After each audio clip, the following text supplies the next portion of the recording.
எல்லாருக்கும் வணக்கங்க. இப்போ ரீசெண்டாக ஒரு இன்சிடெண்ட் நடந்திருக்கு கர்நாடகாவில். அது என்னங்கிறத பார்க்கலாம் வாங்க, வீடியோக்குள்ளே போகலாம்.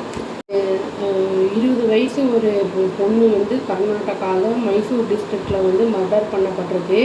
அந்த ஒரு ஆள்னால அவங்க வந்து இந்த பொண்ணோட லவ்வர் அப்படிங்கிற மாதிரி நம்பப்படுது. என்ன பண்ணியிருக்கான்னா ஏதோ வந்து பிளாஸ்ட் பண்ணி வந்து அந்த பொண்ணை வந்து கொலை பண்ணியிருக்கான் அப்படிங்கிறதும் வந்து நியூஸில் வந்திருக்கு.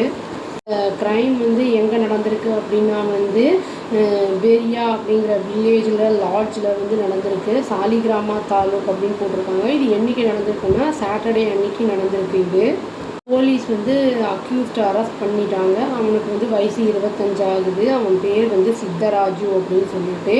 அவன் எந்த ஊரை சேர்ந்தவன் அப்படின்னா பெட்டாதாபுரா வில்லேஜ் அப்படின்னு சொல்லிட்டு பெரிய பட்னா தாலுக்கில் இருக்குது அப்படின்னு வந்து சொல்லியிருக்காங்க.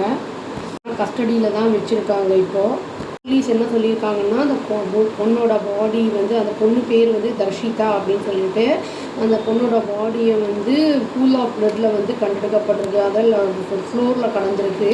அது வாயெல்லாம் வந்து ஃபுல்லாக அப்படியே ரத்தமாக இருந்திருக்கு. அந்த ஃபுல்லாக வந்து ரைட் சைடில் வந்து அப்படியே ரிப்பாகி இருந்திருக்கு அப்படின்னு வந்து சொல்கிறாங்க. அதாவது ட்ரிகர் பண்ணியிருக்கு. ஏதோ ஒன்று வந்து ட்ரிகர் பண்ணி அன்ஐடென்டிஃபைடு டிவைஸ் வச்சு ஏதோ பண்ணியிருக்கோம் அப்படிங்கிற மாதிரி வந்து சொல்லியிருக்காங்க நியூஸில். சொல்கிறாங்கன்னா சித்தராஜு அப்படிங்கிறவங்க வந்து அதாவது ஹார்ட்வேர் ஷாப்பில் வந்து ஒர்க் பண்ணிகிட்டு இருந்திருக்கான். அவன் வந்து இந்த மர்டரை வந்து பிளாட் பண்ணது வந்து எதனால் அப்படின்னு கேட்டால் தர்ஷிதா வந்து ரெஃப்யூஸ் பண்ணியிருக்காங்க மேரேஜ் பண்ணுறதுக்காக. அதனால் வந்து அவன் வந்து இந்த மாதிரி மர்டர் பண்ணியிருக்கான், அந்த மாதிரி பிளான் பண்ணி பண்ணியிருக்கான் அப்படிங்கிறத வந்து சொல்லியிருக்காங்க. இவங்க 2 பேரும் ஒருத்தருக்கு ஒருத்தர் வந்து 7 வருஷமாக பரிச்சயமானவங்க அப்படின்னு வந்து சொல்லியிருக்காங்க. இந்த பொண்ணுக்கு வந்து ஆல்ரெடி கல்யாணம் ஆகி ஒரு குழந்தையோட இருக்குது அப்படிங்கிறது நியூஸ் வந்திருக்கு.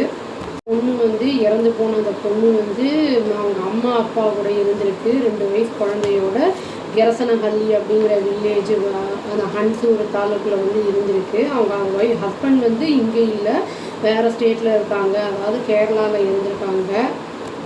என்ன பண்ணியிருக்கானோ அந்த அக்யூஸ்டு அந்த பொண்ணை வந்து பெரியா அப்படிங்கிற இடத்துல 55 கிலோமீட்டர்ஸ் வந்து மைசூர்லேருந்து தள்ளி கூட்டிகிட்டு போயிருக்கான். அவன் இந்த மாதிரி டெம்பிளுக்கு போகலான்னு சொல்லி கூட்டிகிட்டு போயிட்டு இந்த மாதிரி ஒரு க்ரைமை வந்து அவன் வந்து பண்ணியிருக்கான்.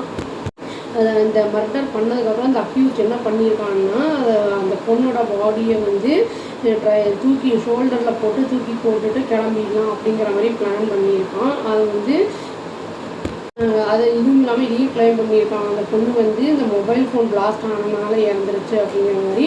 ஆனால் அந்த லாட்ஜ் ஸ்டாஃப் என்ன பண்ணியிருக்காங்கன்னா ஸ்டாப் பண்ணிட்டாங்க. போலீஸ் வர வரைக்கும் வந்து அந்த ஆளை வந்து எங்கேயுமே விடாமல் அந்த பாடியையும் வந்து வச்சுட்டு ரீட்டைன் பண்ணியிருக்காங்க. இப்போ வந்து அவனை அரெஸ்ட் பண்ணிட்டாங்க. இந்த பையனுக்கு வந்து இந்த அக்யூஸ்டுக்கு வந்து மேரேஜ் ஆயிடுச்சா இல்லையா அப்படிங்கிறதுலாம் அது வந்து அன்கிளியராக தான் இருக்குது நியூஸ். அது ஒன்றும் தெரியல. இந்த பொண்ணுக்கு மேரேஜ் ஆனதுக்கு அப்புறமும் வந்து திரும்பி மேரேஜ் பண்ணணும்னு நினச்சானாங்கிறது அதுவும் நம்மளுக்கு சொல்லலை, நியூஸில் ஒன்றும் வரல, பேப்பரில். இந்த மாதிரி வந்து பண்ணுறது வந்து க்ரைம்னு வந்து யோசிக்காமையே பண்ணியிருக்காங்க, அரெஸ்ட் பண்ணியிருக்காங்க. இந்த மாதிரி ஆட்களுக்கெல்லாம் நல்லா வந்து கடுமையான தண்டனையை கொடுத்தாங்க. தண்டனைகள் வந்து தவறுகள் குறைக்கப்படும் அப்படின்னு சொல்லி வீடியோ முடிச்சுக்கிறாங்க. அவ்வளோதான். Thank you. Please do like, share and subscribe our channel and click the all option and tap the bell icon. Thank you.